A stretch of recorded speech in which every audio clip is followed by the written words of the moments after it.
Framsókn segist ætla að hirða fé af erlendum hrægammasjóðum en vill ekki snerta hár á höfði innlendra hrægamma. Það er að segja bankana sem hafa brotið lög á viðskiptavinum sínum í stórum stíl með þöglu samþykki ríkisvaldsins.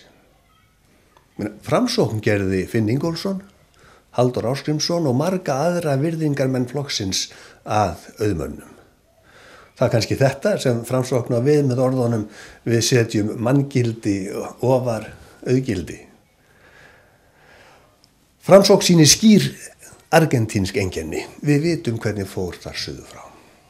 Það er raunverulega hætta á að Ísland nái ekki aftur inn í miðjan hóp Norðurlanda í efnahagslegu tilliti ef ábyrgðarlaus yfirboð og þjóðremba leiða Framsókn til forystu eftir kosningar.